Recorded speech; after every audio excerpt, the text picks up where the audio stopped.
Hello and welcome to Duos in Destiny, where two hopeless romantics might kiss across the table while we play Dungeons and Dragons in the form of a homebrew campaign of Spelljammer.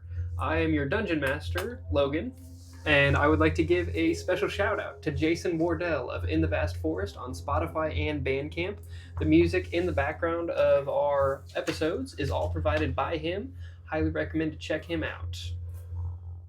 Thank you, sir. I'm Brandon, your player, and we can't thank you enough for tuning in to episode number 5 of Commander's Log. It has been a wild ride if you've been with us so far. And boy, And you're still alive! It was episode 4, just as crazy. We can't thank you enough. Every single Wednesday, new episode. Hopefully you're enjoying them. Please give us all your feedback, give us your likes, share us with your friends, dogs, Maybe your goldfish neighbor, this week. Start spreading out the parameters of animals. Yeah. Knock on your neighbor's door. Tell them, hey, have you heard the good news? Commander's Log's out. It's Wednesday. But that'd be great. Without further ado, it's really time to find out what's going to happen. So last time on Commander's Log, Carson was awoken by a perilous dream initially, and then ultimately heard the high-pitched shrieks and shrills of utter panic in the compound of Grey Grim. As him and Carlisle both look out the window, they see just a scene of horrific, I don't even really know how to describe it. I mean, it was just a battlefield of like captives being taken and kids hiding under the picnic tables, and this crazy spider-like ship sitting on one of the homes. Both went to action, and through a series of good, pointing at me, and absolutely terrible, pointing at Logan, rolls, it led to Carson and Carlisle both being found on the Nyogi ship underneath control of Nyogi. Like the hero that he is, Zage came in with the Starhammer, blowing things up, dropping in automatons like they were Navy SEALs. 3 of the automatons being dropped to 0 HP, but ultimately Zage landing the killing blow on one of the Nyogi that was holding Carlisle mind-controlled, with his pistol drawn out, pointed at Carson with a deathly blow that was about to be fired, as they are both on their last limits of life. Is exactly where we find ourselves in tonight's session. Absolutely. Picking up. So we find ourselves once again on Grey Grim Island. In the aftermath of this crazy battle, there are just moments to catch your breath. Carlisle has dropped the pistol completely. His hands to his side, pistol clattering to the deck of the Nyogi ship he still stands on. And the scattered remnants of the automatons lay around the Nyogi bodies, dead, and still panic from the town surrounding. The Starhammer is berthed up next to the Nyogi ship, and you currently stand on the Starhammer. Zage had just finished off the Nyogi, ending everything, and so he stands on the deck as well, and he sees the carnage of the automatons, and he just goes, Carlisle, Carson, what did you do? What? Oh, my precious. And he runs over, doesn't run over, he kind of like hobbles over and kind of like starts clambering over the deck to get onto the Nyogi ship, and then like starting like pulling different pieces of the automatons. Oh God, my ribs. Zage, I'll help you, please. Oh, Yeah, poor Sid, he didn't deserve this. I'm sorry. And Or is it Hack, pieces of Ada? Oh. I am very, very sorry. I'll I help you. understand. Please, just... The ship ambushed the compound in the middle of the night, and we did everything that we possibly could. These Nyogi, they were taken captives, and they were able to take over the control of Carlisle and myself. If it wasn't for you and the automatons, I'm afraid that I'm afraid that we'd be slaves at the current moment. I understand. It's just it's sad to see them scattered. So you're going to help me fix them. Absolutely, I promise I will. Uh, I have nothing else to say, but I'm sorry. But they did do quite well. Change the tides. I hope so. They did. Might regret saying you could borrow them, but it's fine. It's fine. You please grab Hack. I got Hack. Yeah. Carlisle kind of like waddles over and puts his hand on Zage. He's like, I'm terribly, terribly sorry, Sage. I promise I'll help you fix it as well. We need to evacuate. We're not safe here. Understood. Carlisle, I suppose the Scorpion ship piloted by Kirsten Woto. The Woto's Undertow is also kind of like it had been grappled with the Nyogi ship, and so she's standing nearby, and she says, "Understood. We'll start evacuating. Everybody to the ships. To the ships. Grab everyone you can. Is everyone okay?" And over the course of the next like 10-15 minutes, you guys kind of all take stock. You load up on the Starhammer, and you see the remaining stragglers of Grey Grim Island start kind of like limping out towards the Scorpion ships, and getting themselves ready to depart. Of the original 29 members living on Grey Grim Island, there are 13 remaining. So grand total, you guys could take. We could probably take that on our ship, no problem, couldn't we? Yes, if you took them on your ship, there are 9 Scorpion ships that are available to pilot. The Nyogi ship as well. Everyone can fit on your ship, certainly. You would just be leaving the Scorpions behind. And so that would be ultimately up to you guys. What do you think is the smart move, Carlisle? Truthfully, I think if we came back without the ships, we'd be losing assets. I don't think we can afford it. I know we'd be stretched thin, but 2 to a ship and we can take 6 Scorpions. Can everybody pilot a ship? And you see 6 hands raised to pilot the ship. I'm going to backtrack, actually. Of the 13 survivors, 3 of them are children, 1 is Darblar's. So that would really leave 9 available to Spelljam. So 4 raise their hand. Got it. If you have a ship, man it. Take who you can on board and what you can. We can't leave anything behind for them to take. Take the extra Spelljamming helms.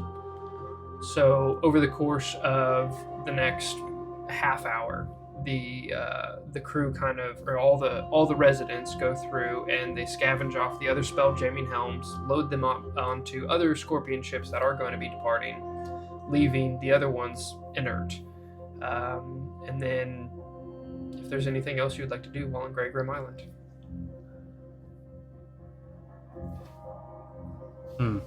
No. I mean, I am beat and battered for sure. I help with probably what I can, not overstepping. Mm-hmm. Limping around as much as you can, Yeah. And a lot of the folks hold you and Carlisle in reverence, seeing that you did your best to defend them. Like, you guys put your life on the line at all times to defend them. And so most of them are kind of waving aside your help and just telling you to sit. Darblars even comes over with remnants of soup and begins to like offer them to you and Carlisle. Tell you what I do. Yeah. I start collecting all the dead bodies and bringing them to the crane and working with Zage in order to return all the bodies back home if we're going to be heading there. Okay. I asked Carlisle Are we heading back then to Torvengard, or what's our mission then? Torvengard needs to know. Okay, very well. They need to know we're at war. Okay. Carson, I wonder if Cognan was right all along. But do you not think this could have been because of his doings? Perhaps, but For every action, there's an equal and opposite reaction. If he was the one that caused the initial onslaught of these Neogi, would it not be wise to think that they are only reacting because he chose violence in the first place? I'm not sure what to think. They were vile. I will say that. They were utterly, I dare say, disgusting, almost nightmare-worthy. You know, I mean, everything looks very bipedal in our world. You, me, you know, some Genasis, Dwarven, but we're all very similar. To see things that have legs of spiders and heads of eels, the abdomens, just the way they crawled around on the ship, and I'm afraid that it would take quite some time in order to wipe that from my mind. They were quite alien from what we're used to. But you're right. They're intelligent. They know much more than we do about this world. It did seem like it, didn't they? What we did here, I don't feel was a mistake, but I do think Cognan misstepped. I fear it was more of a right place, right time. We were lucky. We were lucky to be here at this time to be able to help. I mean, I don't know what would have happened if we weren't. they seemed very binary in their decision making. The gist that I got from them was everything was about being control of something else. It seemed as if they could take slaves and be in control of something that gave them power, and it felt like that fueled them. It did. And moreover, it seemed like one was in charge. Whenever Zage killed that one with the cannon, The big one in the center. right, Yes. they all broke. Even that creature, Yeah, the big bug. it lumbered away. It ran. Excuse me. As if it had a hold on its mind. That's useful information. Yeah, I would agree. Which, yeah, that thing is somewhere on the island, probably in the Dragon's Den or something, finding a new home. Right. Well, I'm in no shape to take that on. I need to get out. We need to get out. Absolutely. Shall we put the bodies on ours, or should we put them on? Is it better to? No, I think it's probably best for us to take care of them. It's best we do. Okay. I don't think anybody else needs to see that. Thank you for gathering their bodies. Truly, it's... Carson, I'm always surprised with the honor that you have.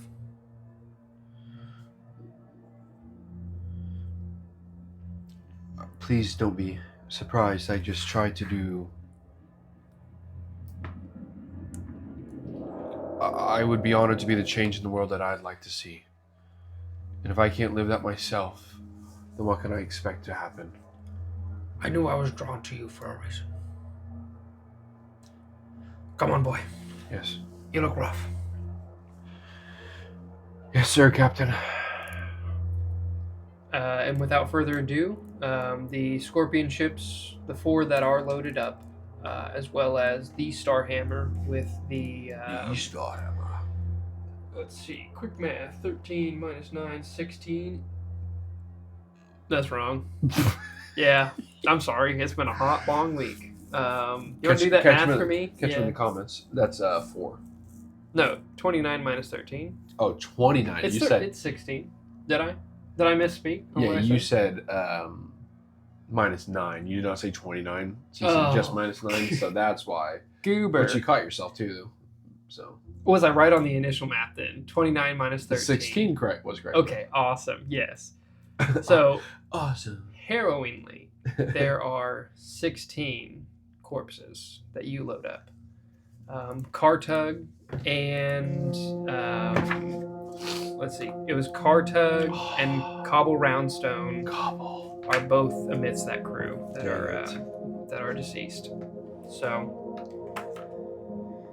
with That makes me upset. with everyone and everything loaded up, you guys begin to take off as one fleet, the Starhammer in lead. As you guys are raising up, edging out towards the air bubble of Grey Grim Island, there is this kind of like whistle and a thud as two ballista bolts impact into the deck of the Starhammer. You whirl your head around quickly, and you see another one of these Nyogi ships kind of encroaching in on you guys. There is this sense of dread that sinks in you as you know deep down this is something you cannot take care of in this moment. As you kind of steel yourself to face this down, there is this screech throughout the air that kind of like splits the air and like an immense roar, and you see the Bone Hoarder streak through the air, tackle into the Nyogi scout spider ship, and kind of like grapple into it. It impacts it so heavily the two kind of like tumble throughout the air, like it genuinely looks like a dragon grappling with this gigantic spider. The Bone Hoarder claws sink into the metallic hull of the Nyogi ship. The head of like the masthead of the dragon skull rears back, opens its mouth wide, and blasts this icy wind into the Nyogi scout ship. And you see Cognan run up to the top of the deck. And then his voice rings out, and he says, "Old man, I know that's you. I have one bout of disagreement with Admiral Jim Hoarder, and he sends his dog after me. This is my island. These are my people, and I am their protector. Get out of here. Evacuate. This is my fight."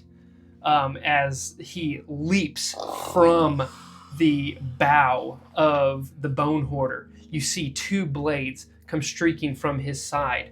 There is this almost like it almost as if like light is drawn into Cognan himself. Like he is just this pit of darkness as he leaps off of the ship and straight onto the scout spider ship. He takes his saber and draws it down one of their netting, rips it, and it kind of like tumbles, and he ends up wrapping up one of the Nyogi on deck with it. And then as he lands on top of that wrapped up Nyogi, jumps forward onto another and begins ferociously stabbing into it. And you guys take that moment to get up to jamming speed and get out of there as fast as you can. What the hell? And then we settle into the most harrowing journey out of Sector E. Luckily for you, it is a very quiet journey.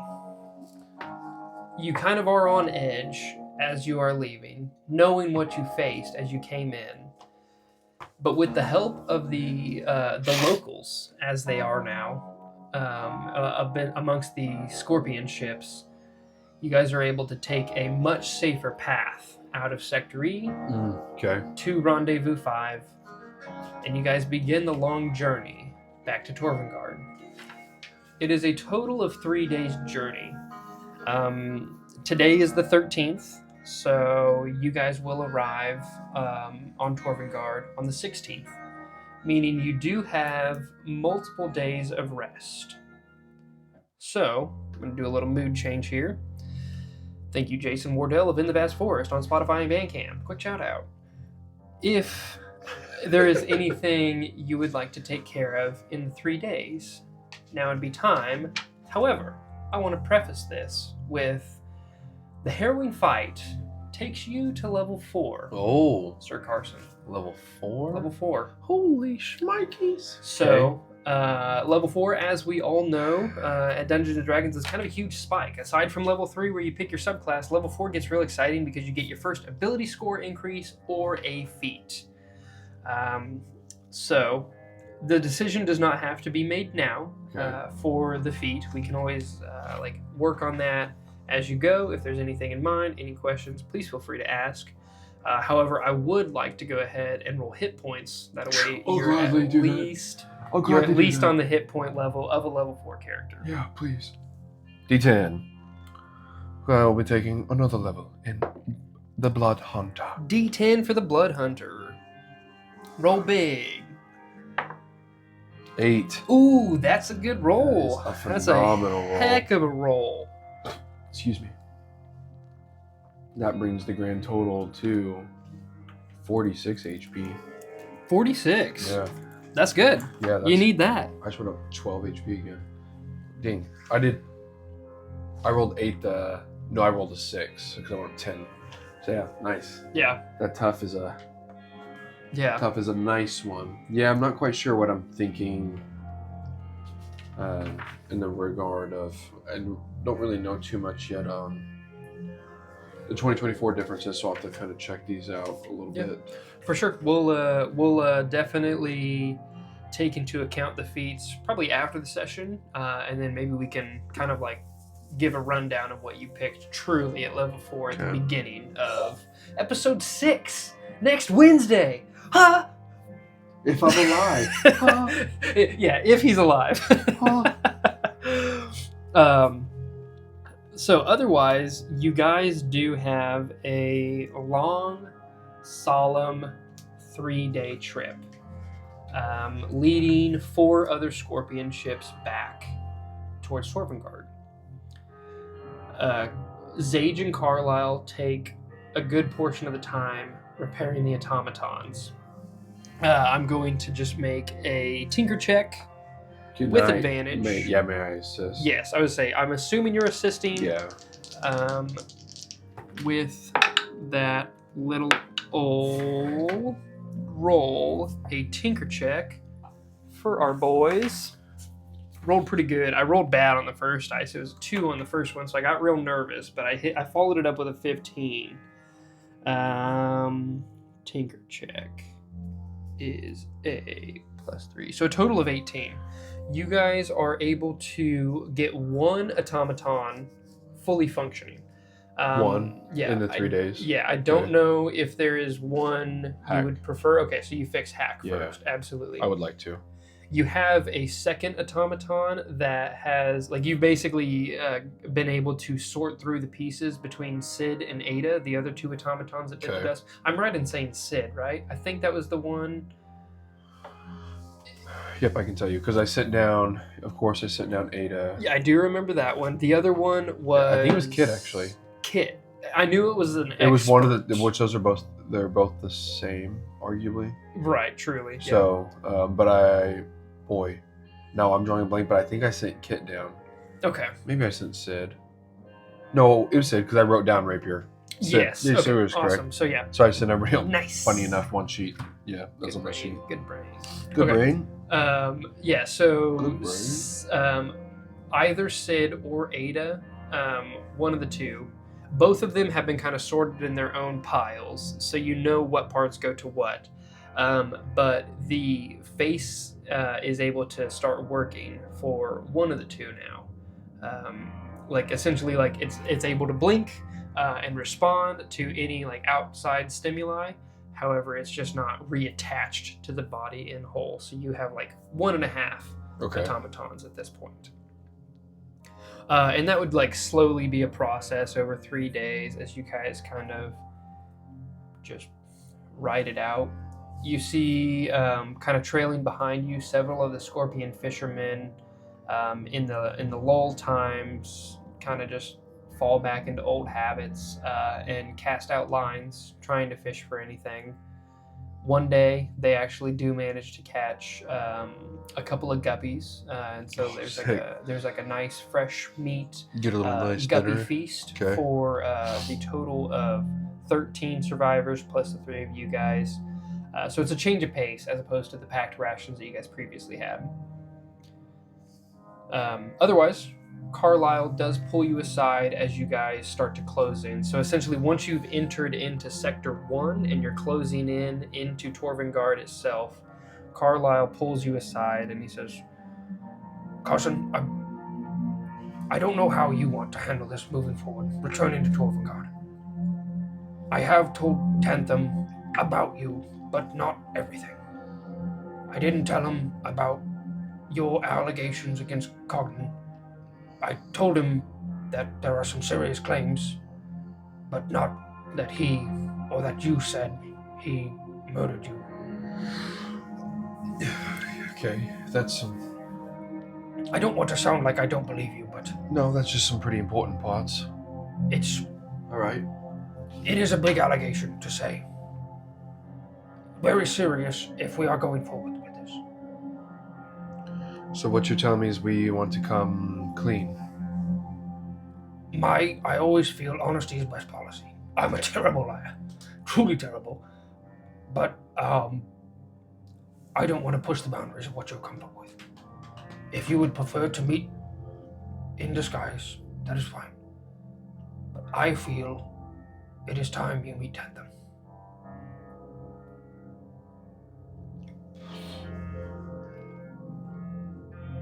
Sidebar. Yeah. Did we never done this? It'd be kind of cool to do like get to heavily armored, and then after the next one take heavily armored mastered. Because if I'm wearing heavy armor, any attack while wearing it, I get resistance to bludgeoning, piercing, and slashing damage. Is it full resistance now? I think Yeah. the old one was like a little bit weaker. It was like you reduce it by 3. Oh no, you're alright. I apologize. The attack is reduced by an amount equal to my proficiency bonus. Oh, that is a lot cooler than the old one then. Like it scales better. Yeah. So I like that. Doesn't necessarily help me now. Because you only have medium armor proficiency. Mhm. I mean, that initial will help me, but it doesn't help me. I kind of was interested in getting my intelligence up, Yeah. but I don't know. Excuse me. Oddly enough, there is not a whole lot. Yeah, I was gonna Most say of other these than are like I think strength shadow checks touched, fey touched, the ones that are kind of like they shoehorn you into like a specific background almost of what the feat kind of gives you. They give you like I think most of them give you like spells. If you take if you get a +1 in intelligence, it gives you like spells. Yeah, which so you'd have it's to do a like little weird. you'd almost have to do like a magic initiate or something, because everything else is dex, strength, or con for the most part. Yeah, I think keen mind maybe would be a +1. There is a keen but, mind. Yeah. I don't know how well that's fitting to your character, but I don't necessarily feel like that fits his correct. That's kind of what I was thinking. gusto, you know. Especially with the gaps in your memory, but Yeah. like it'd be I super. remember everything. I was saying it'd be very ironic to take the keen mind feat, not remembering life. What was it?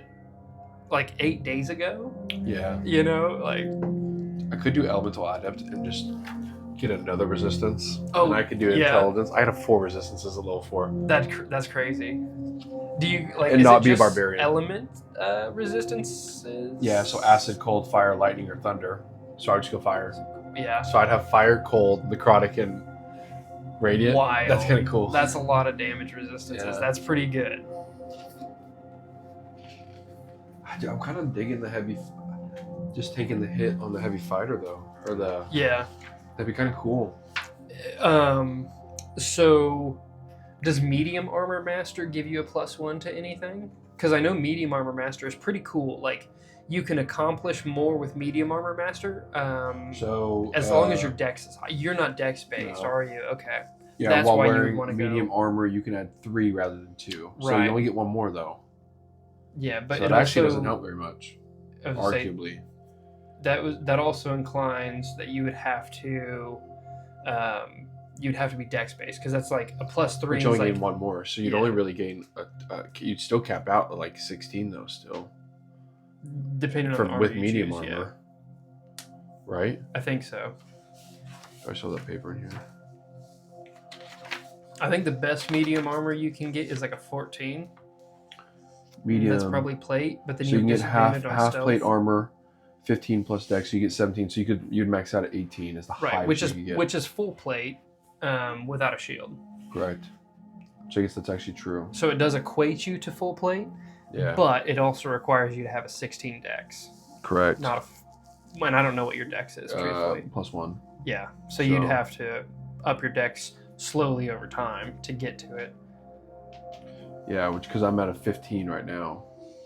So heavy armor, you're looking at heavy armor master, which Initially it'd be heavily armored, so it'd give me the proficiency to wear heavy armor. correct.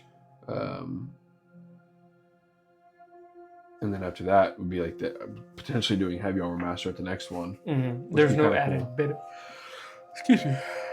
There's no added like extra benefits of the heavily armored.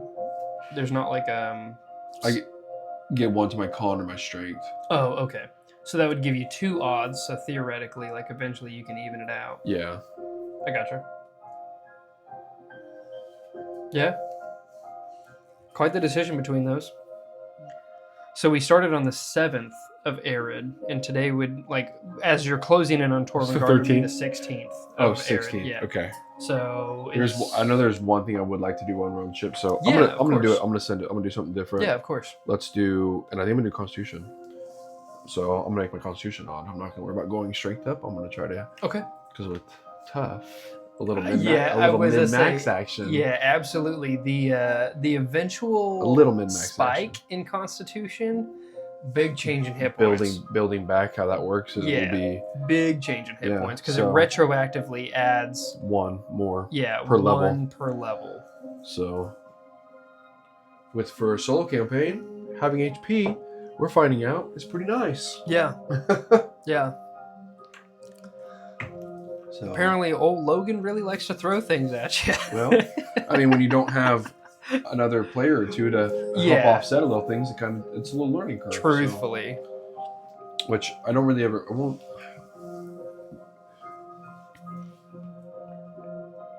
When you level up, Mhm. that's actually. Sorry to keep changing our. Can you change your fighting style when you level up? Your fighting style. Yeah. I don't believe so. I thought you could. It could be a new 2024 thing. It would be underneath like level 1. Yeah, it's on fighting styles at level 2. Yeah, It level doesn't. 2. It doesn't say, but I'd have to look because I thought you could. Is there something you're looking to fight it to? Because like narratively, I would say you could definitely train. Correct. Especially you took the heavily armored. Is that what you're taking? I did. Well, I had the great weapon fighting. No. In terms of feats, you're doing the heavily armored. I would say you could definitely because obviously it's going to take some training to get that heavily armored. Yeah, correct. So narratively, we can go through that process. And I would definitely say if there's a different fighting style you're looking to go, again, narratively, now would be a great time to kind of retrain yourself. Especially with Hack up and running again, because we kind of established he's a good sparring partner in terms of trying to help you train. Well, it's because I'd be half tempted because the way, trying to use two-handed weapons currently and not have a shield or something could be tough. But if I have the potential to have a shield if I wanted one, like using dueling, so I could have +2 bonus damage on weapon, that kind of offset my strength being lower, or just doing 2 weapon fighting. Yeah. Which would give me option for damage to add the damage on my second attack if I did Correct. 2 weapons instead. Yeah. Since I am a blood hunter, I get that additional damage anyway. So at least if I had 2 weapons, now I'm swinging twice because I used my bonus action right at that point. So yeah.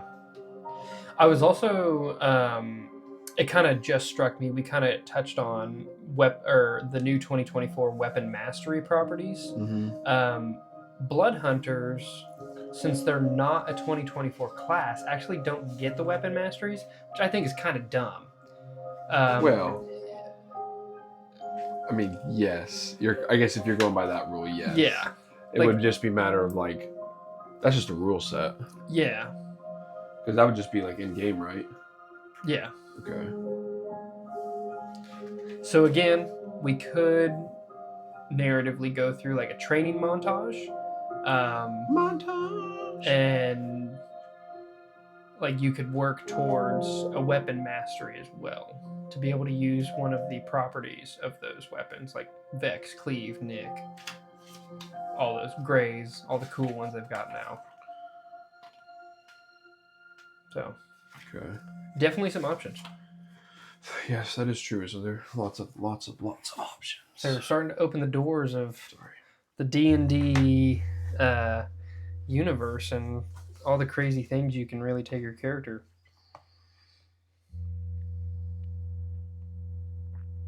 Okay. I apologize. So if you want to backtrack, you had just asked me as a question from Oh, Carlisle. yes, I understand, Carson. You did kind of space out on me there, but Yeah. I was asking a lot's you- been happening. I would like you to meet Tentham, but I want you to be comfortable. He knows about you, and he knows that we went to go kind of like look into some allegations against Cognan. But I didn't say anything further. They're very serious allegations. Truly unprecedented. In my time on Torvengard, I've never heard of anybody murdered. So ultimately, this would just give us more concrete evidence. Then. It would. It's fine. I don't have a problem with it. I know that it's important for me to speak up. I support you. And I'll back you up, I promise. Very well.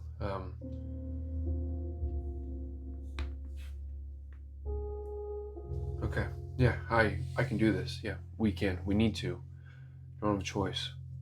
The way that he was screaming like a maniac on his ship as we were leaving. I've never seen him like that. He's unhinged. That's to say it lightly. He seems more like a danger to society. And himself and everyone surrounding. And I could care less about himself. He could jump off his ship and hopefully float into the ether, and I wouldn't mind. But everybody else around him is what I care about. Agreed. As you guys kind of have this moment, you kind of take a pause and you notice you start to see a familiar speck out in the distance. And you begin to make out the familiar shape of Torvengard. You soaked in the sight as much as you could as you left. And so seeing that familiar shape, the like peculiar like diamond, like it's a sense of home and a little bit of hope. Like there's so much danger out here and you're heading towards security. And Carlisle just kind of has his large hand across your shoulders in a comforting gesture. And I'm going to take this time to give like a really good description of Torvengard for you and those listening at home. Okay. So Torvengard itself, it appears as if a mountain was cleaved from all of its connecting range. The tip, like the peak of the mountain, is this lush greenery that you would know is largely like agricultural. There's a lot of trees and a lot of different plants that are grown to help sustain Torvengard. And then as you kind of travel down the slopes away from the greenery, you get to more like terraformed terraces that have been built into the side of the slopes that accumulate more agricultural land as well as kind of like livestock, again, to help sustain Torvengard. It's one of those things that has always been here, not the terraces themselves, but a small population of livestock that has been able to be expounded upon to help sustain you guys, and has just kind of been held in deep regard for the limited resource that it is. But so there is essentially this standalone mountain, completely cleaved from its connecting range, a lush peak, and then internally it is this crisscrossing, twisting, confusing pattern of like a honeycombed hive of dwellings and businesses. There is a large central, like there's a lot of different caverns where things have kind of been mined out and materials been pushed around.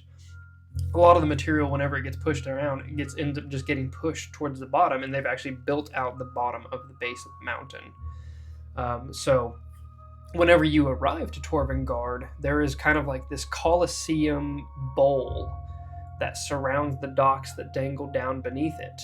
And that Colosseum bowl encompasses this road, like this very wide road that accommodates for human traffic as well as any kind of business. Like the trident that you had previously bought, that little stand is along that road there. Whenever there is large gatherings, so whenever Tantham would call for like assemblies to send off any of the gem runners, any kind of like christening of any sort of ship, celebrations, that road ends up getting packed full of people as they can look down into the space docks that dangle beneath Torvengard like branches.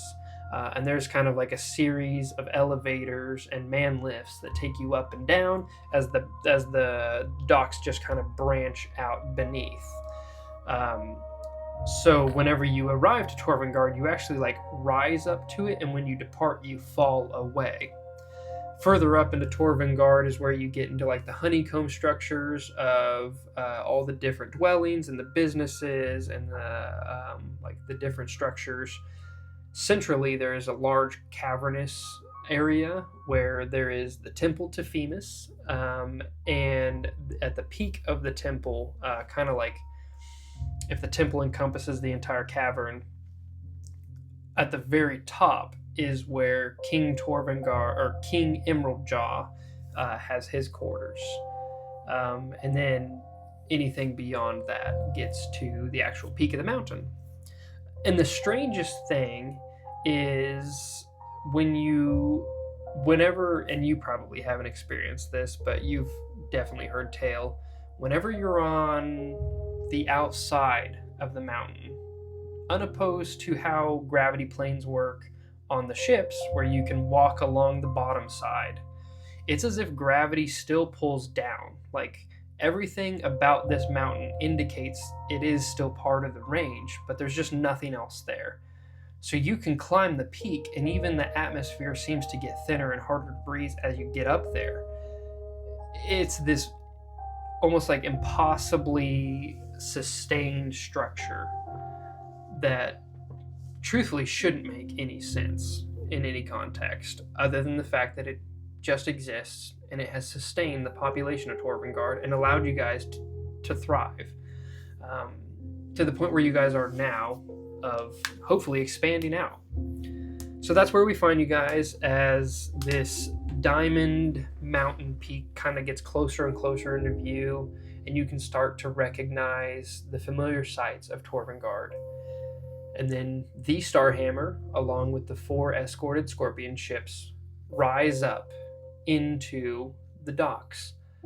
It is a very rushed welcome, and there's a flurry of movement. No one was expecting your arrival, especially an arrival of more Scorpion ships than they were anticipating. So the dock quickly becomes this flurry of movement. There hasn't been enough time for a crowd to gather before you notice that Tantham is standing kind of at the intersection of where that kind of like Colosseum dome sits. There's the main road that leads to the docks that drop down and then spread out. He's kind of standing there waiting, and he's pacing. Before too long, as you guys are kind of mooring the ship with a couple of the crew, the docks become an even bigger flurry as people are panicking and kind of trying to figure out what's going on. Rumors are quickly spreading.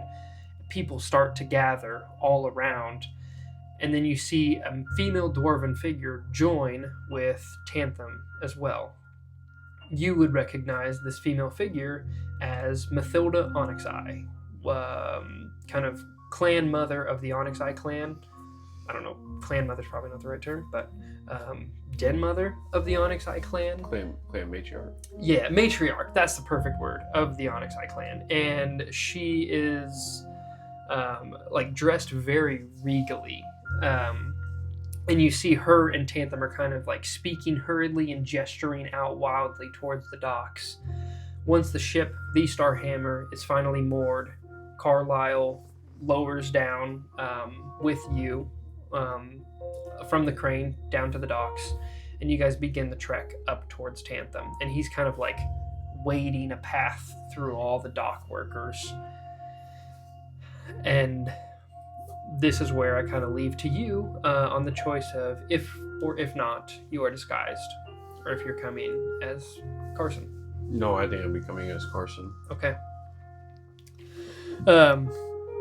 Approaching, you find the conversation between Tantham and Mathilda quickly is hushed, and Tantham straightens up and kind of looks at you, and he's like, hands behind his back as formally as he can. He looks to you and Carlisle, and he says, "Carlisle, this is not what I expected from your turn. What is this? What's the business?" Carlisle speaks back. He's like, Tantham, there's a lot to talk about. Probably best served in private. Tantham turns to Mathilda and he says, "Mathilda, I'm sure you will hear a lot of tall tales from the docks, from the returning vessels. So we'll talk. We'll be in touch. But I have business to attend to."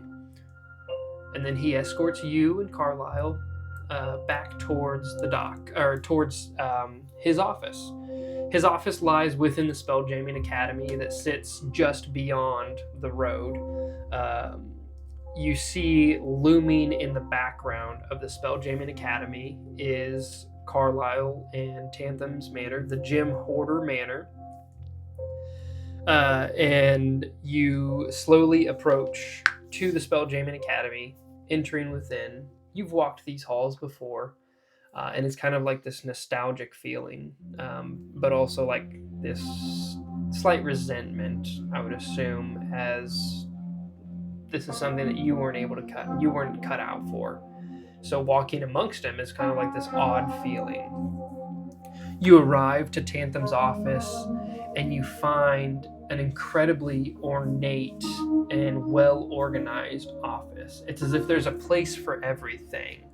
As you take a gander at the floor, inlaid into the floor and carved within are all these detailed drawings of ship layouts. There are a bunch of like model ships that are actually built and kind of like all along the shelves, plenty of concepts and actual ships that have been built.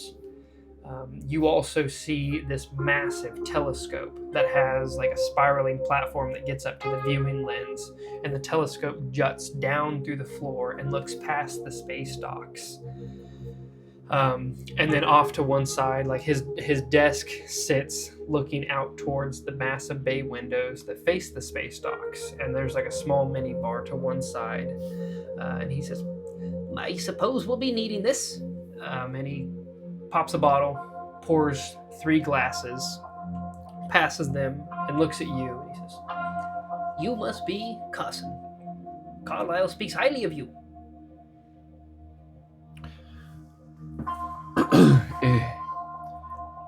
It is an honor and a pleasure to meet you, Admiral Jim Horner.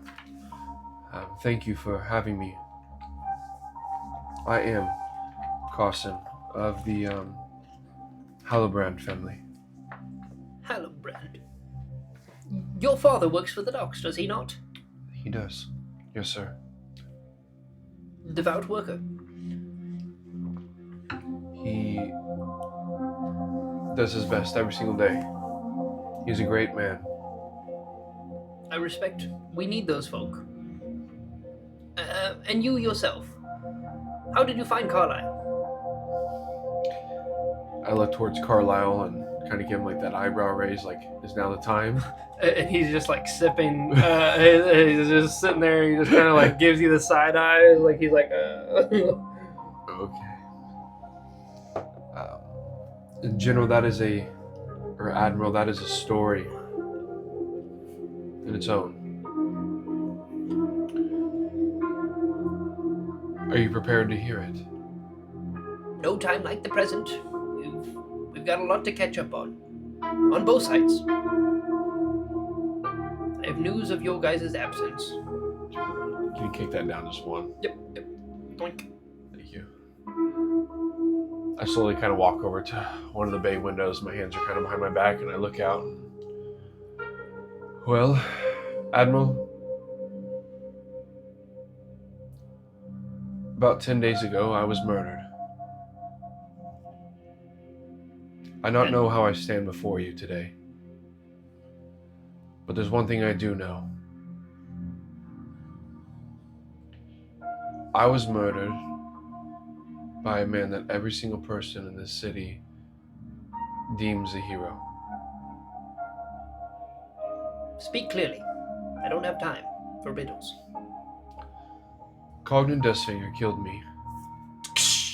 You hear the glass. Yeah, you like. It's basically like he just like drops the glass, and it shifts. You understand the claim you just made? You claim Captain Cognan Duskfinger of the Bone Hoarder, defender of Torvengard, killed you, yet you stand before me. Not a ghost. I walk towards kind of Carlisle and I look at him and I go, maybe this was a mistake. He's not ready to hear the truth.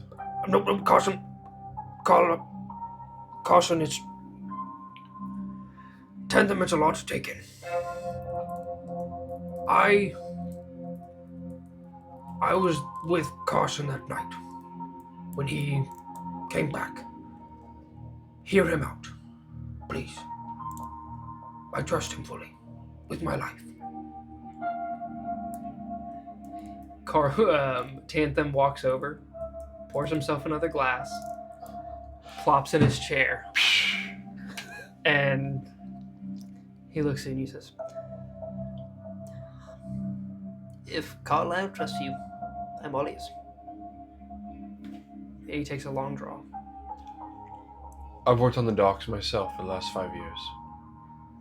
And change. I was neglected.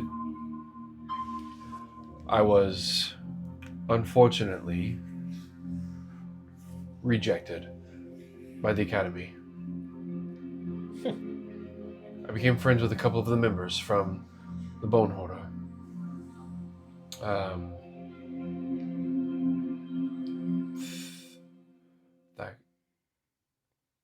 Thorgius. Specifically, and Raspar. I know the two. When Cognan had returned, almost 2 weeks ago, Thorgius invited me on the ship to show me around, show me the Bone Hoarder, for a game of cards, and to catch up. Little did I know that seemed to be a sacrificial ritual of some sorts. This is what's the only thing I can make mind of it. I was brought on deck, and the last thing I remember is all of us drinking.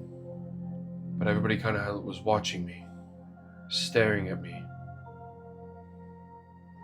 I was in and out of consciousness for a second, and I don't really remember much after that. I had what I can only imagine a touch with the other side. As Femus himself sent me back. Found myself in a trash pile outside of a restaurant. Just south, I think, of the Star Haven. And that's where I got these. Pulled my jacket, showed the large cuts on my wrist. These are pretty big cuts. They're healing well, but the scars still remain today. But they hold no regard compared to this one. And I pull down my shirt and I show the one across my neck. And I run my finger across the bead of the healing of that scar tissue buildup. This goes from one side to the complete other. By all due regards, I should be dead.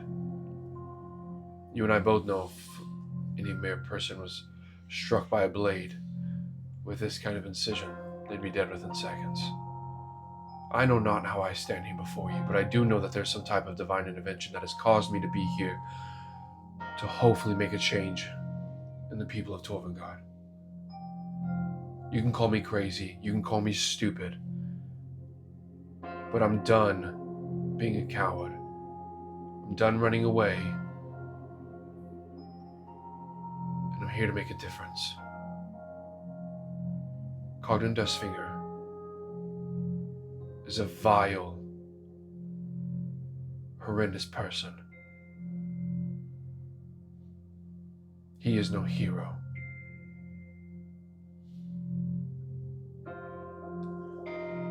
I found Carlisle that night as I entered in the Starhaven. He was disguised as a dwarf. I was lucky to catch it. In doing so, he offered me refuge in what I now know is to be your home, Admiral, and his, but it was a place that I needed, a sanctuary, away from a world that I don't know if it was against me or with me. He offered me a place on the ship of the Starhammer, the ship that you two created.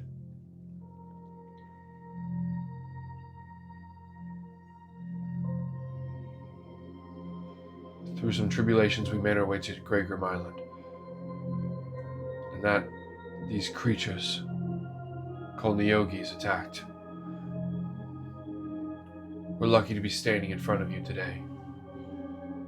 But I felt targeted. They spoke. Well, they spoke of almost a revenge.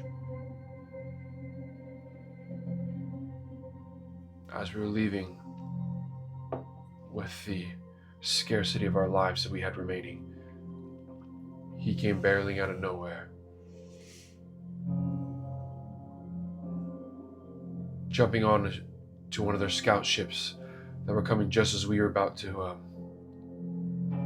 jam back this way, calling out in ignorance.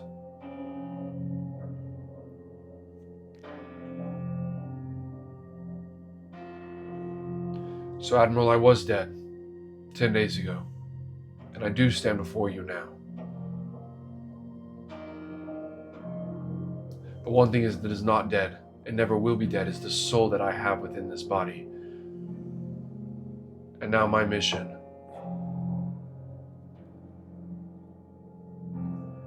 is to stop that man from ever causing harm to another innocent individual again for some mere fun.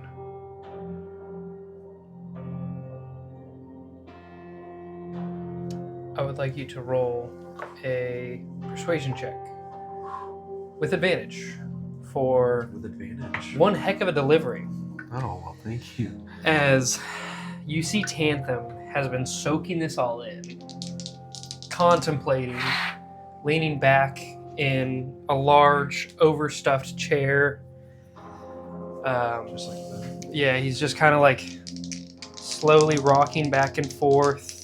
He's kind of been fiddling with his glass, much as I have.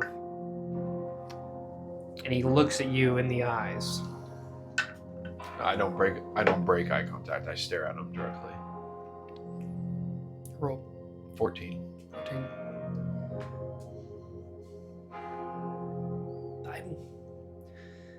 I'm truly speechless. I don't know. He looks to Carlisle, and Carlisle just kind of like gives him the eyebrows. And he clears his throat.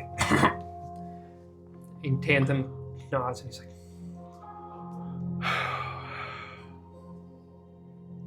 What you're saying truly rocks my world. I have put so much stake into that man. Accidentally, happenstance, I do not know. But I truly thought Cognin was leading us towards the future. And to hear you deliver that with such conviction breaks my heart. Because I just worked so hard. Everything I've worked for in my life. We were making progress. We had an island. A colony. And he takes his glass and he just chucks it. Breaking two. Yeah. He just... And his hands are in his head.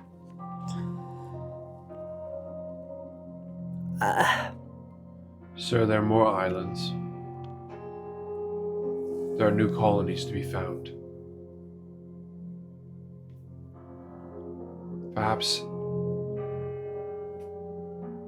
you're being too hard on yourself.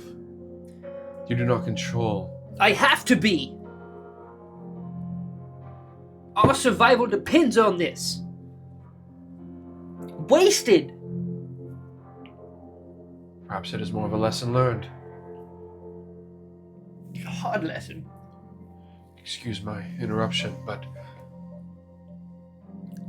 perhaps this is something we as a people are able to group behind and be part of a new solution. There's so much on this. He stands up, goes over to the bar, pours himself. He reaches under the cabinet for this one, grabs a new glass, pours himself a drink.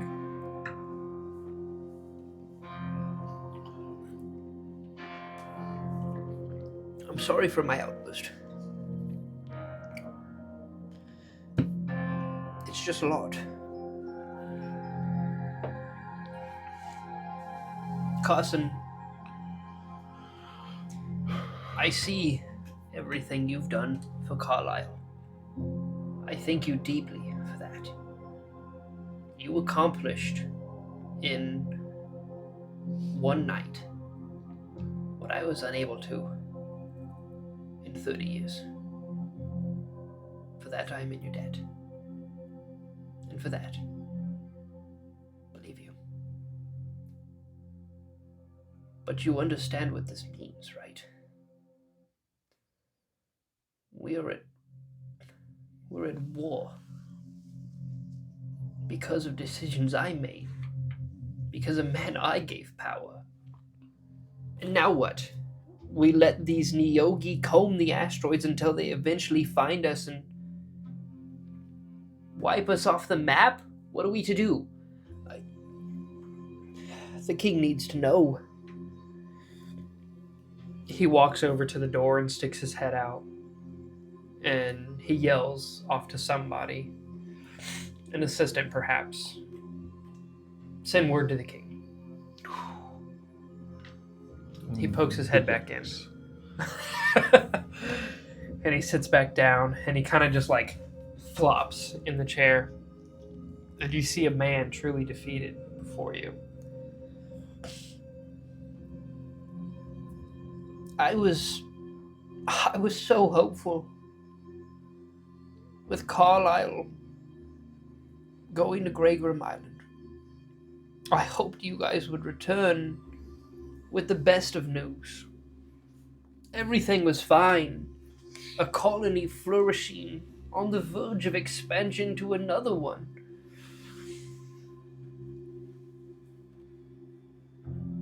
And then you come back with news of an ongoing war out there.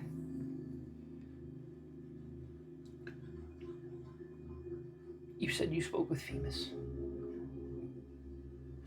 What was he like? It was a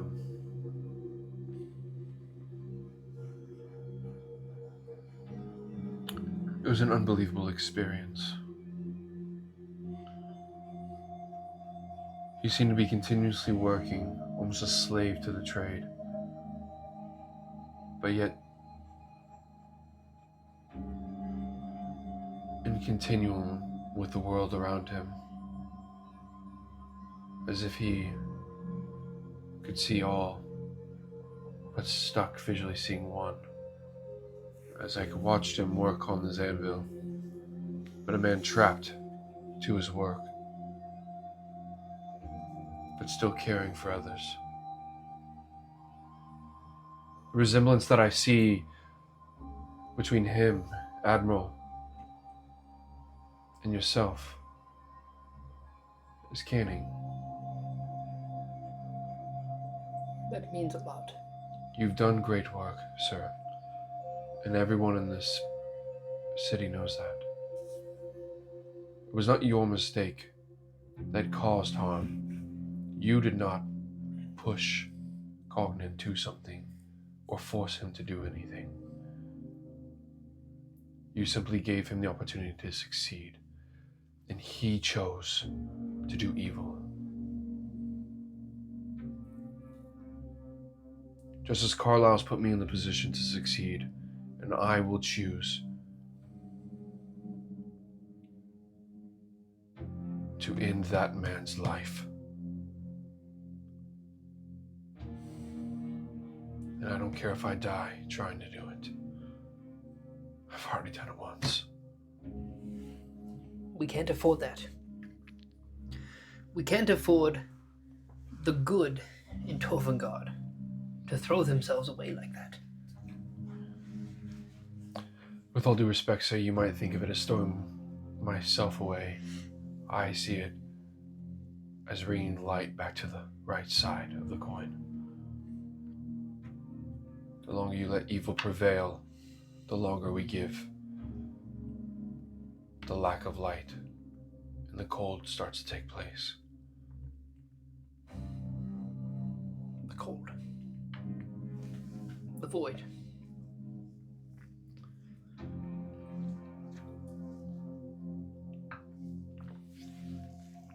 What convinces me most when I speak with you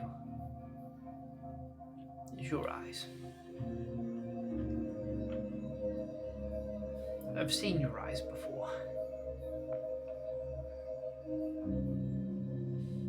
I've dreamt too of Venus. It's how the Scorpion ship design came to me. People thought I was crazy. And here we are. I was starting to lose hope that he still lingered on. And you do bring me hope. But we face so many odds. And I don't know how we can face them alone. So it is with that thought, Carlisle and Carson of the Starhammer, I bring this mission to you. And he opens a drawer nearby.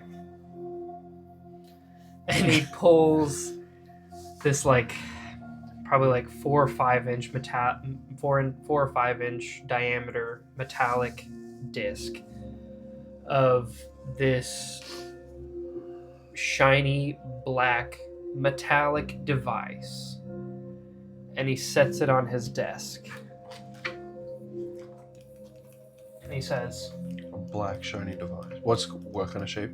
It's like a cylinder, like short and fat, kind of like a lid in a way. Okay. I don't know, it is a cylinder, but it is very stout, probably 2 inches tall, about 5 inches in diameter, and it is of an oddly perfect metallic construction. Okay. And he just lays it on the desk. And he says, "We can't do this alone." And I was so hopeful. You were going to bring me good news. And then I was going to give you guys this. And everything was going to be good. hope still exists. I see it within you. And I see within the device. And he presses it, like in the center of the disc. And there is this, like, just eruption of light all around you. It's blinding at first. It's like looking into a projector. And you, like, blink hard a couple of times, and there's just, like, this, like, quick swirling motion of the lights all around you as they're projected all around the room. And in just a few moments, you start to recognize that this swirl slows down, like it's like this, and slows down into a solar system. You see one central star with planets orbiting around. I really hope I don't mess up my own system. I believe it is a 13 planet system. 12 planets. I'm so sorry. You see, Get him. amateur hour over here. You see 12 planets interrupted by this massive, wide belt of asteroids and rubble. And amidst the asteroids, you see a flashing beacon. Ping, ping, ping. As everything just kind of slowly orbits around the central star. And he stands up from his desk and he paces over and he just kind of like reaches up and puts his finger on the beacon. This is us. 3 days ago, an independent contractor went into Sector Z against my better judgment. And they returned. They said they found Captain August Folchworth's ship, the Nexus, one of the original jammers I sent out. They found his ship. Most concerningly, he's recently dead.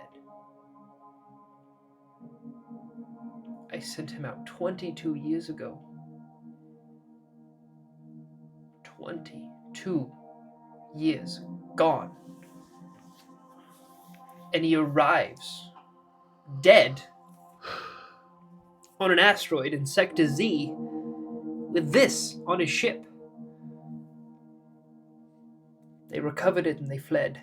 Came straight back.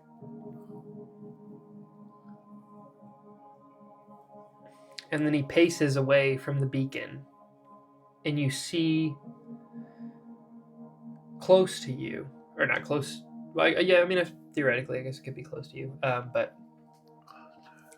within the belt, within the asteroid belt, just inside, is a small planet. I mean, like, I guess small is a relative term. Sure. A very, comparatively to the asteroids, large planet, but it is lush. You see large land masses of green, deep spans of oceans of blue. Much kind of like how Earth looks. And you see the path that it is orbiting is closing in nearer and nearer to your sector, Sector A of the asteroid belt known as the Terran Fields. And he says, this planet here, I think this is where he came from. I only hope that's the case. But in a half week's time, that planet will be closer to us than it will be in decades. And when I say close to us, a 14-hour journey. 4 days and 14 hours away. We need help.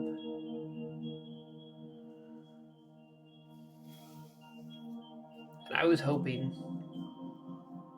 you two would come back with good news and we could go explore this planet as a possible home. But now, I hope you guys can explore it for help. The other planets are too far. This is our only hope.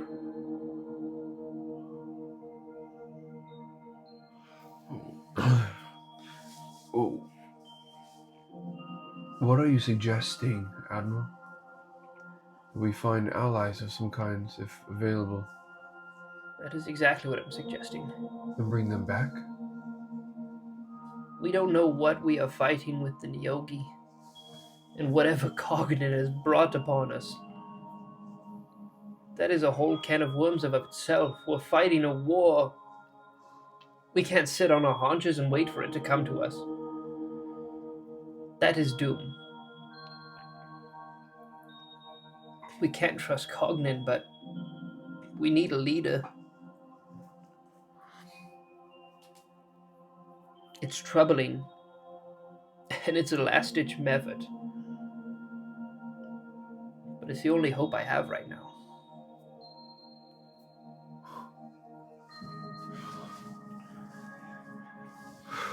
It's not...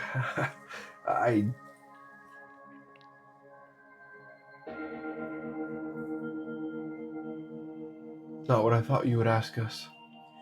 You see, in the meantime, Carlisle has gone and he's kind of taking measurements. Like he pulls out this small scale ruler and he's kind of like scaling it from the Terran fields to this planet. And then he makes a couple notes, jots a couple things down, starts kind of like scribbling along a notepad, and then hurriedly takes the spiral staircase up to the viewing platform and redirects the telescope. And he says,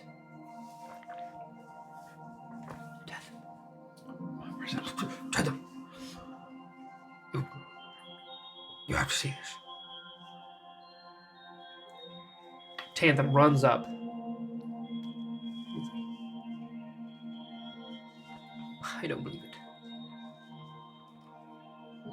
And then eventually, you join the two, and whenever it's your chance to take a look, you see this lush planet. Looks as if it can support life. And orbiting the planet is a small ship, taking its flight path towards the surface.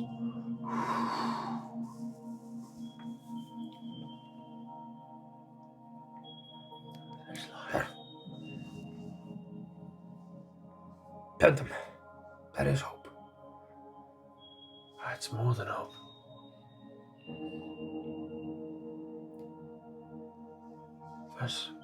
There's life. There is. What? My boy. What? Are you up for this? Could this be where you're from? I hope so.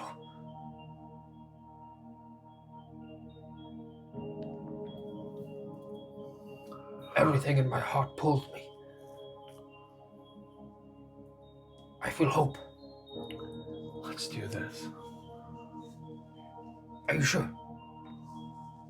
Carla, if there's one thing I've learned in the last 2 weeks, it's that life can be unexpected, but the journey's worth it. I'm a different man than I was 10 days ago. And that's thanks to you and this opportunity. I can say the same. And if there's a chance that we can save this beautiful city,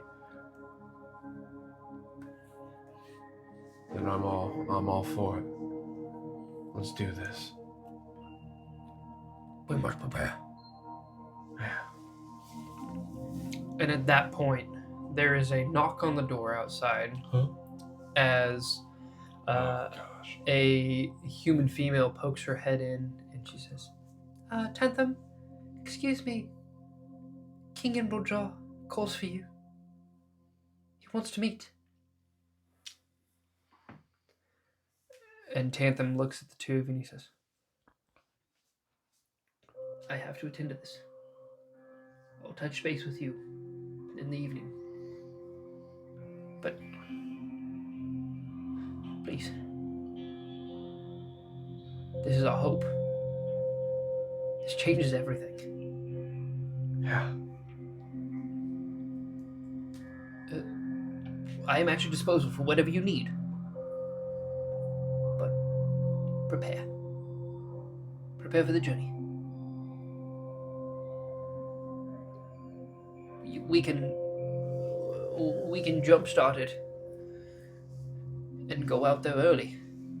We can wait till it's closer. I'll leave that to you and Carlisle to discuss. But 4 days, in 4 days' time, it'll be 14 hours away. And with that, he calmly sets his drink on the table, nods, and leaves, leaving you and Carlisle in the room. Boy.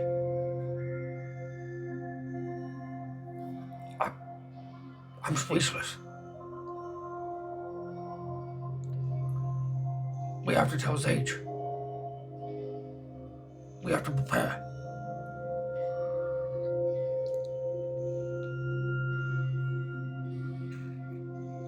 I just can't get over the fact that there's more. A whole planet. Everything looks. I mean, just loads larger than what we're on.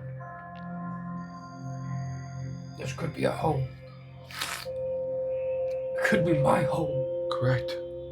And this large tear kind of like wells up in one of his eyes and starts to drink down. My home. Don't start crying now. My home. Can't do that. I never even thought those. All those thoughts were beyond my life. And it's right here. It's right here. And he just kind of gives you this like overbearing embrace as he pulls you in and kind of gives you too tight of a squeeze. And he says, We have to prepare. Come, my boy. All right. We're gonna go to a planet. Going to a planet. So I would like to open this moment back to you.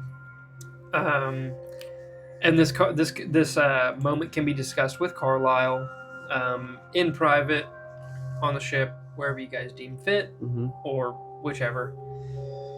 But you guys kind of have a deadline, or you can rush the deadline. You know the planet is approaching your orbit. As I've said, in 4 days' time, it'll be 14 hours away. So as it stands, it is just a few days' travel away. So you could cut your brief respite on Torvengard short and leave.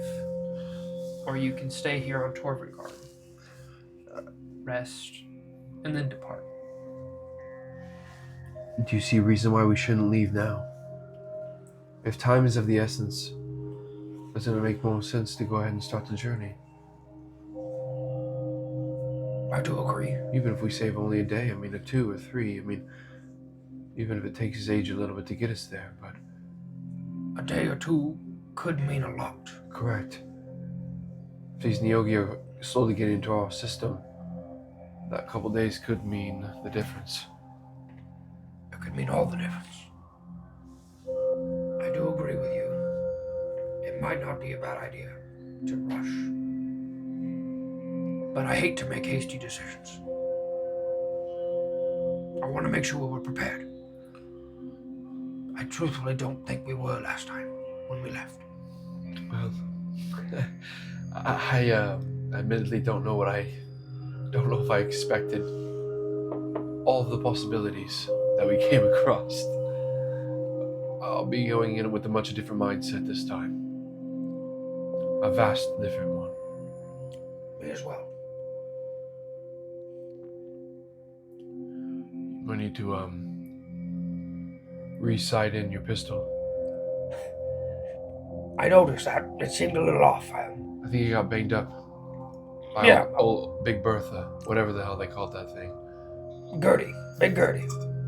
I do think she threw off the sights whenever she, battered us around. Yeah, that's probably what happened. I would like a day's rest here, if that's on the table. I think that's fine. I could use it. You look like you could use it. I think, yeah, I think that's probably smart. I wouldn't mind trying to find a couple of, potentially a couple things Of course. here in town. So, My coffers are all at your disposal. Just your what? my coffers. Coffers. Coffers is like coin vault, essentially. Sure, what's the code? I don't think I need much. Just, I wouldn't mind, getting a little bit more in my arsenal and maybe another defensive mechanism or two, if you don't mind. Of course.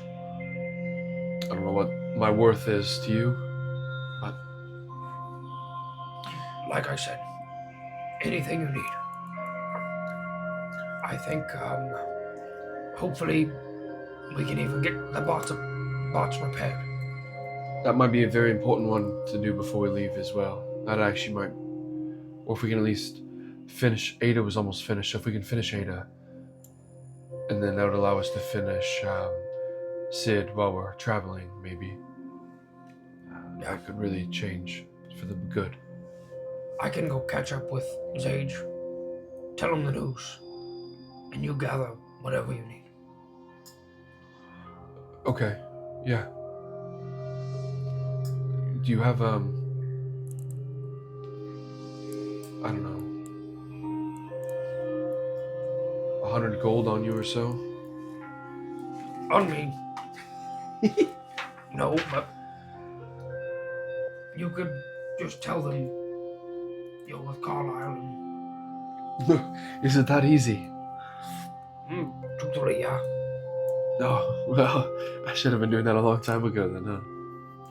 I'm here. Take this. And he gives you, essentially his badge. Tantham is very, he's very rigid about formality, appearances, and uniforms. And so Carlisle kind of has a decorative, badge that goes along with his vestiges that he wears. Oh, okay. So he peels it off and passes it to you, and he says, If you show this, they'll understand. They know you're not just making it up. All right.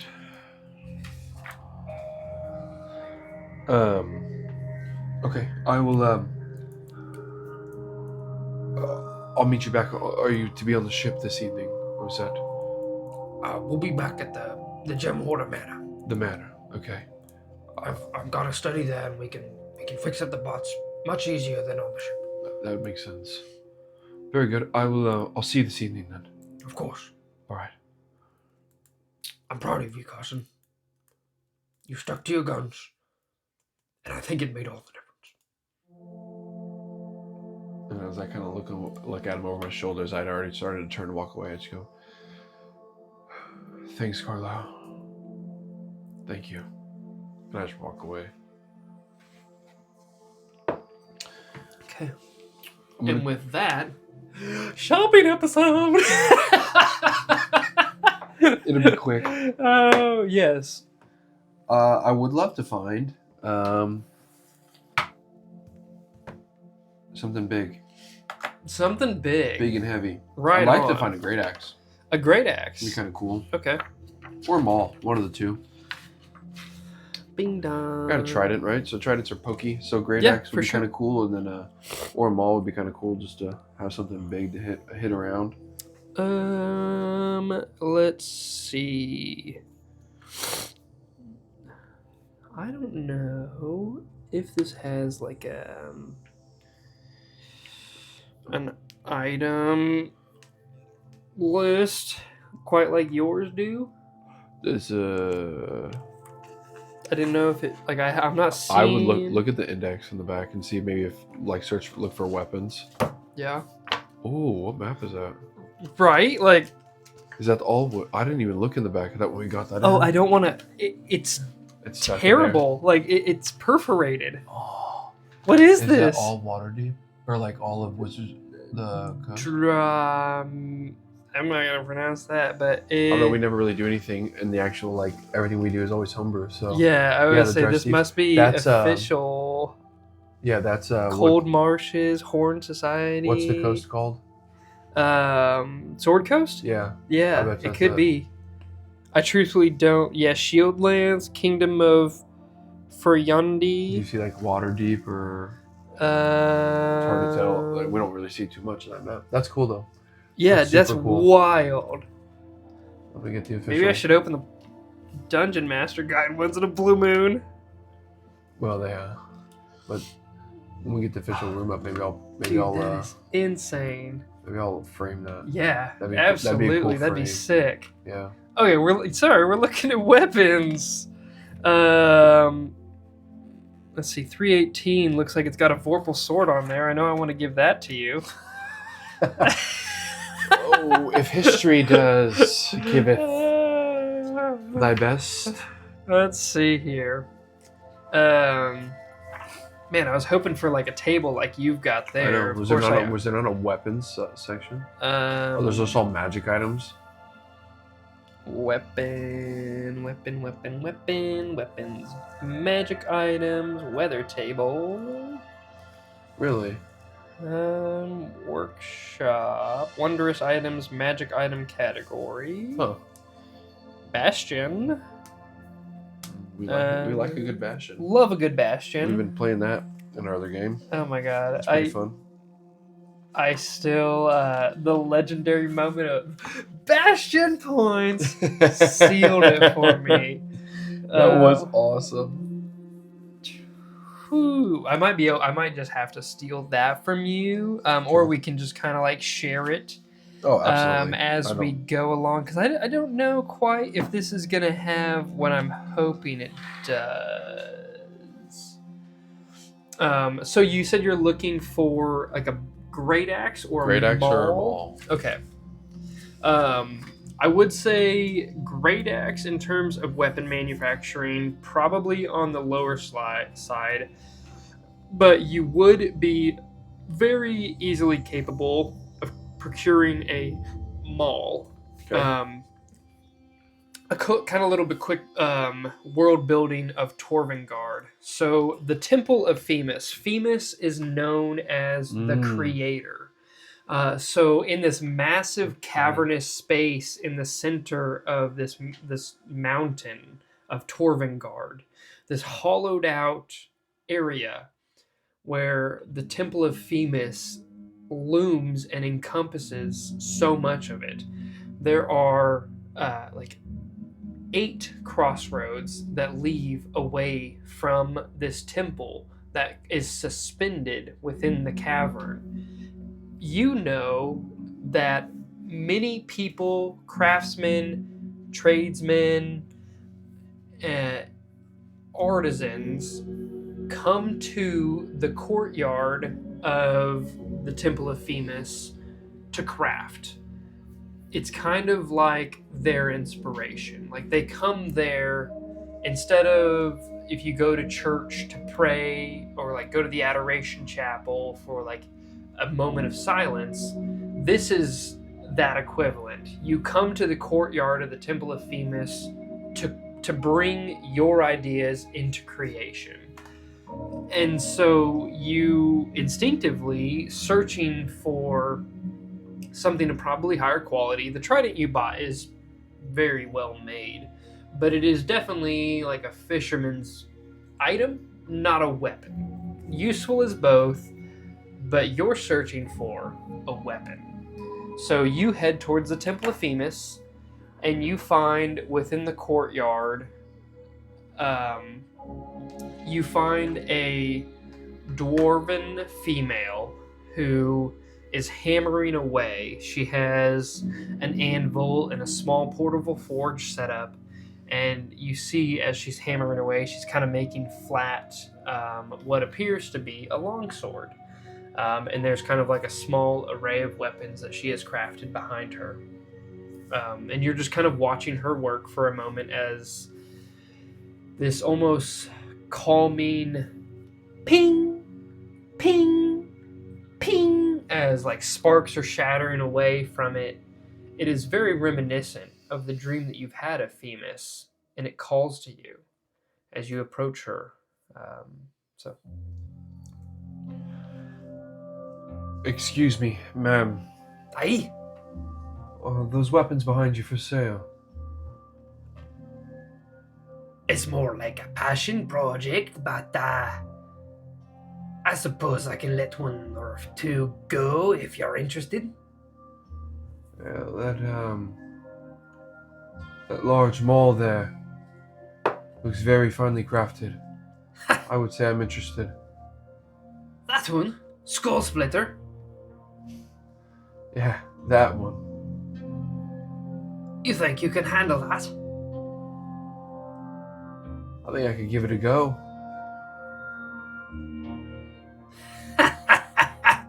and she just reaches behind and grabs it kind of like at the base of it. Mind you, it's a two-handed maul, and she kind of like just hefts it. The large. When you envision a maul, would you mind describing that for me as we kind of like craft your weapon for you? Like, is it more hammer-esque, or is it just like a large... Yeah, because it would be like Bing bong stick? bing bong boom bop bing bong. Like, are you imagining, like, I know this is a great club, but are you imagining one of these a heck of a lot larger? No. Kind of Warhammer style? Obviously, yeah, maul. So I would think like not quite war pick, Yep. but like one side has a hammer and the other side comes to like a little bit more, and it still has a blunter side, but it's more of a finer side. Yeah. But still has a sharper blunt side on it. Kind of like a large ball peen hammer, except Yes, one side's yeah. kind of like fashioned into like a not quite a very sharp point, but like a subtle point. Correct. Yeah. And it yeah, still comes okay. to a flat end, and then almost like that, but yeah, like a light hammer thicker. to a certain Yeah. extent. Yeah. Absolutely. But it's still, I would still like one side's still square, and I don't want it round. You know, like Yeah. everything just maul's got to have that going behind it. Yeah. But one side's for a little bit more of a pinpoint strike kind of style. And yeah, the wraps are there's that very nice, beautiful inlaid leather around the handle itself. The craftsmanship is obviously very stout, and the inlays of like the silver that kind of trail through the whole thing. Like she purposely like wrapped it to where it like purposely like wraps with the leathers, and then like as it gets to the top, yeah, some of the leathers dye a little bit into whatever color she would see fit, you know, in that moment. Yeah, absolutely. Yeah.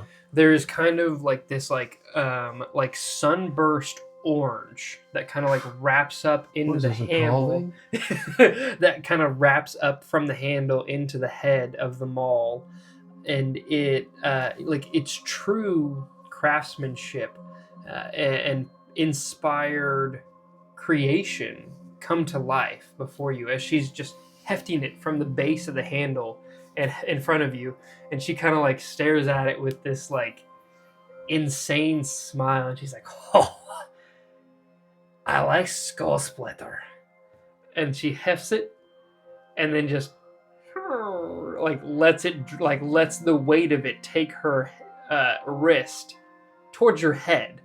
I'd like you to make a dexterity saving throw real quick. Pretty low DC as you're just literally trying to like roll out of the way. That was a funny roll. 3 dexterity saving. 6. Okay. Unfortunately, it does kind of like you have a breastplate, and so it does impact into you. And she was like softening the blow, definitely not like trying to kill Yeah. you in the moment, but more of just like passing the torch onto you, it impacts into your shoulder, and you feel the heft of the weapon, and like the true like potential that this thing holds as it smashes into your shoulder, and instead of like rolling off to the side, you kind of just like fall back and stumble as the rest of the head just thuds into the ground below you. She says, You looked quicker. Well, what I can't do in speed, I make up for in strength. and she just like flicks the handle so it kind of like falls up, hammer down, handle kind of like just perpendicular to the ground, and it's kind of like And I grab it with one hand and just try to turn it all the way over. make a upright. strength check. Let's See go. if you can do a little bit better. Come on, strength.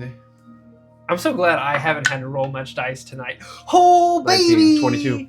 I love it. Absolutely. So yeah, you just it's like a like you definitely Yeah, struggle. absolutely. Yeah, like again, two-handed weapon with one hand as Yeah. you twist it over. And she's like, I think I could do something with this. I like you. Let me scroll through Mall 2Ds. Some Gen Z speak for looking down a book saying scrolling. Yeah. I hate myself. Let me just slam my head in a book to get Some me say Logan's an iPad baby. grounded. I wouldn't say that. False. I've never owned an iPad in my life. Ground myself in books. Ground myself in the books. Okay. She smiles at you and she says, I like you. 9 gold pieces.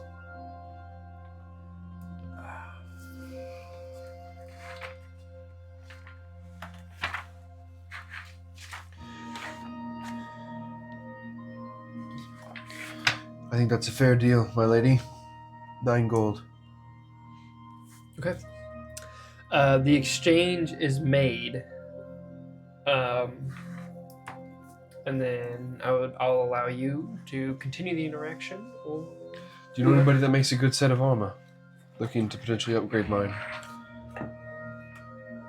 I know a guy. He's down on the 14th level. Tell him Maven sent you. Maven. Aye. Well, Maven, it's been a pleasure. Thank you, and I look forward to doing business with you in the future. I just take them I'll all. be here. Click it. Is it? I just take them all and it just magnetizes to my back, right? Is that what happens? Dude, that'd be sick. Is it jink? We can definitely work Just towards that. Video you know? game style. Chic. Yeah, maybe old Zage can figure something out for you as we improve your every armor. player character. That's how their weapons always. Right, you know? yeah. No, the old Skyrim Yeah. sheathing weapon where you're just kind of like, whoop, where did that go? No, I just have it. I just got like rested on my shoulder, and I was walking through town. Heck yeah. And I'll head straight to the 14th floor looking for. Man, that is such cool art. Yeah, I think. I love that page. The art is quite well done. Yeah, everything about that page just it ticks all my boxes. For golly, that's cool. It tickles his boxes. Oh, no way. What was that? That's Vi from the Emerald Legends. That's so cool. Okay, so you head down towards the 14th level. The Temple of Themis essentially is like a 6-story building that encompasses levels 4 through 10. Okay. So you go down 4 levels to go find. What was exactly that you were looking for? Did you say armor? Yeah. Okay. Truthfully, it kind of glazed in one ear out the other as you All right. said it.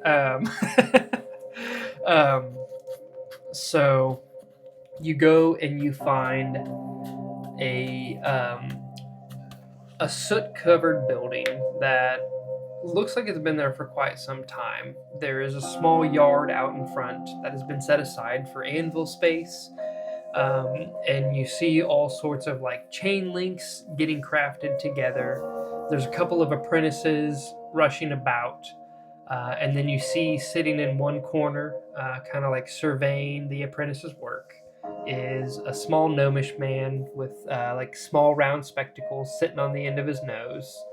And he's just kind of sitting there with some pliers in hand, and he's twisting chains together, crafting a shirt.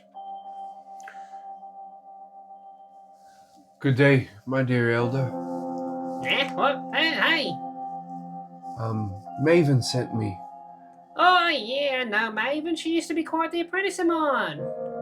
She said, oh, I recognize her work. Quite the mole. Flip it Do you and mind? set it on the ground. No. By all And he kind of means, like scurries over, and by no means tries to pick it up. And he's a pretty frail looking old man. Like in terms of gnomish ages, he's probably pushing 300. And he kind of like scurries over and just kind of like looks it over, and he thinks, Oh, yeah, she's improved since she apprentices under me. I'm quite proud of that one, yeah. So she sent you here. yes, sir. What are you after? Potentially looking for some split mail, if you've got any, or maybe I've got maybe chain. I've got some split mail. What's wrong with your armor now? I mean, like, a Nothing's couple wrong. dent scrapes. We could polish it up for you, but Nothing's wrong with it. Just looking for breastplate. something a little bit more protective. Oh, I understand. What have you been doing with this armor? Most people just keep this on their wall. What happened to my armor? Yeah, I like to play rough, and my father, he thinks I need to train and be ready just in case. One of those preppers kind of guys, and daddy issues, I understand. yeah, he really beats me good sometimes. And No further questions. all right, Split mail, you say? yeah, I'm really just tired of my ribs breaking. You know what I mean? and he kind of like walks over to you, and he's like, You mind? No. All right. and he like pulls out kind of like a tape, like a Shall measuring I- wheel. You want me to kneel down? Would that make it a little bit easier? It would probably make it quite a bit easier. All right. Appreciate it. I was about to get out an apprentice to step on, but it's fine. And he goes, as you kneel, he kind of like starts taking a bunch of measurements and like shouting them towards the back. He's like, 34. Double D. 26. Only if she's 5'3". and then for those that know, you know, after getting your measurements, he's like, Yeah. I've got something pretty kindy, but I have to take it in on the sides. You're a bit thinner than what I made it for, but we can make it work. Tomorrow morning, how's that sound? That'd be fine. That'd be great. Half payment up front, sound good? Sure. I'm afraid I don't quite have the money, but I'm afraid that, I'm hoping that this will mean something. he takes it from your hand, pulls the spectacles down, and kind of like, That's my boss. Yep. Oh.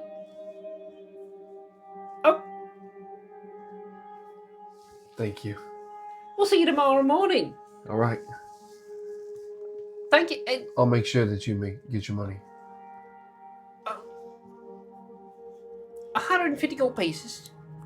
Very well. And tell Carlisle. Thank you. Of course. Yes, sir. I'll be seeing you tomorrow morning. Tomorrow morning. Thank you, sir. Of course. anything else you'd like to accomplish? One thing. Of course. I walk to the bakery, Mm-hmm. slide the hat on. Okay. As you know you're getting close, as you're approaching closer and closer to the bakery, you smell the fresh baked bread, the slight hint of cinnamon clove that kind of wafts through the air. A scent you cannot mistake as it lingers to your mother's clothes, and all of the linens around your house. This is just kind of her essence. This comforting feeling sets within you, a warmth. You're truly home. As you stand in front, hat twisted on your head, in front of... Please give me the name. Baked crumbs. Baked crumbs. I was like, I know it's crumbed, and I know it's not fresh crumbs. That was the only mind that came to my head. The only word that I was like, it's like fresh something, fresh something, fresh something. Like fresh crumbs? That doesn't sound right. But no, baked crumbs. As you stand in front of baked crumbs. The large window out front, you see the display case of pastries, the scones, the cookies, the quick breads, the muffins. And you see your mom toiling away, pulling a batch of muffins from the oven. As she opens it, and the shutters kind of like pull the smell away from you, purposely open to waft it out into the streets. And it hits you, and it's so enticing. The warmth spread throughout your bones in this familiar comfort, as if Femus has granted you life once again.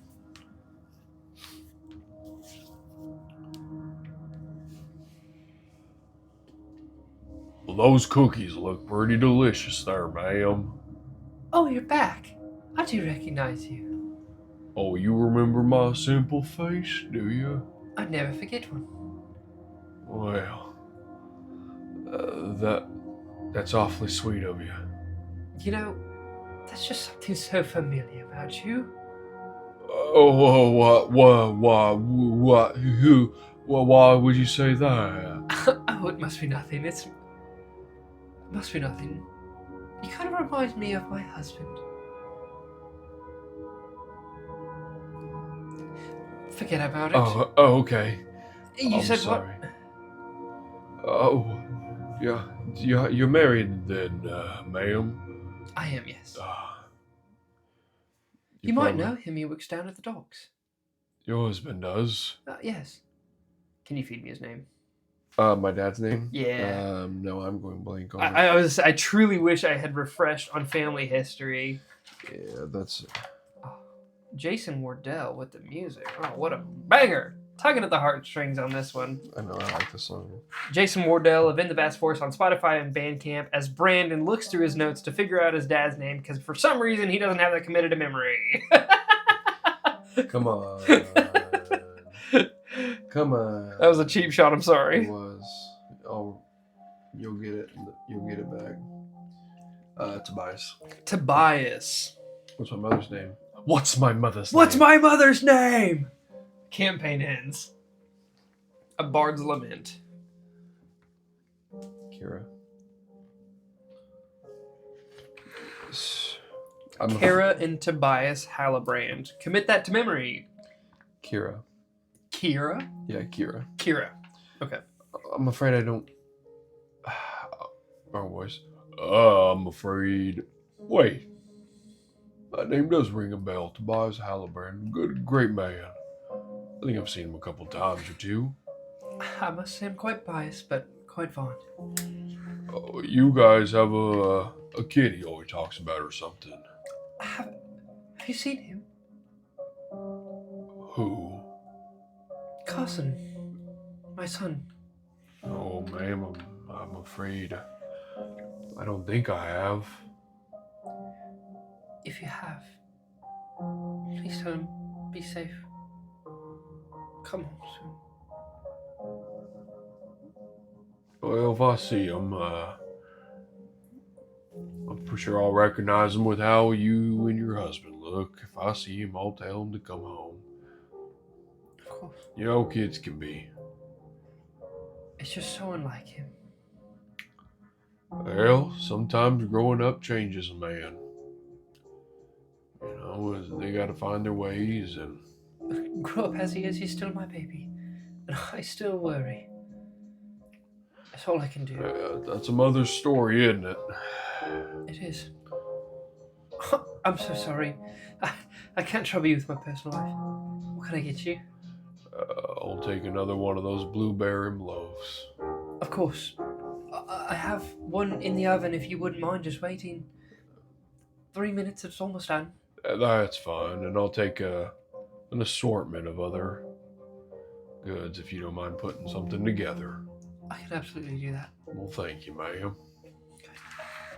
How much do I owe you? 12 silver, please. You got it. She sets to packaging the scones, or like the assorted baked goods. You see she starts to pull out familiar favorites to Carson, things that she herself consistently brings home. A cranberry orange scone, or a couple are thrown in there. There's a few morning glory muffins, a poppy seed quick bread, and then the blueberry loaf all get shoved into a bag, gingerly stacked upon there. And she kind of like rolls the top and hands it to you. It's such a pleasure seeing you again. Thank you. It was nice to see you too, ma'am. Take care. And I slowly start to walk away, and I'll do that. Turn back. And I'm sure wherever your son is, he loves you, and I'm sure he'll be home soon. She kind of giggles and wipes a tear from her eye. She's like, thank you for the reminder. Have a good day, ma'am. You as well. I didn't catch your name last time. I act like I don't hear her. Okay. And I keep walking as the door ding ding ding Yep. as it hits. Yeah. And I just keep walking. Okay. And with that, we're gonna end tonight's episode no. of Is it Commander's time? Log. Is it time to stop playing? It sure is. 2 more hours. 2 more hours. Golly. What a shift Yeah. from last time. But a Straight- truly enjoyable episode. Yeah, absolutely. Absolutely. Great I loved job. everything about it. I hope you guys did as well. Thank you guys so much for joining us for episode 5 Episode 5. 1, Episode 2, 5. 3, 4, 5. Well, of next Commander's episode. Log, coming at you every Wednesday. Well, how many days? What? Wednesday. Yeah, let's see. So today's Wednesday. That means 7 more days and you'll get another episode. Isn't that Hey, convenient? Like, check back in in 7 wow, days. yeah. 7 more days and you can hear the dulcet tones of Jason Wardell of In the Vast Forest. Thank you so much, Jason, for everything you do Yes. for us here. Thank you, Jason. Your music really sets the mood, really hits hard, and I just can't thank everyone enough. Between the viewers, Jason, Brandon, The guy in the closet. It's just been, Yep. it's great. It's awesome. We can't thank you guys enough. Thank you for tuning in every Wednesday. If we didn't say it, all of our information's in the descriptions, just like everything else is in this world. Check out our socials. Check out anything else. Please, continue to vibe with us and give us feedback so we can learn and hopefully continue to share this cool story of Carson Hallebrand and Carlisle Colchester as they travel throughout the galaxy. So it's been awesome. as we continue on our legendary adventures of duos and that was so That was literally fell out. perfect timing. Duos and Destiny. All right. Until next time, it's been a pleasure.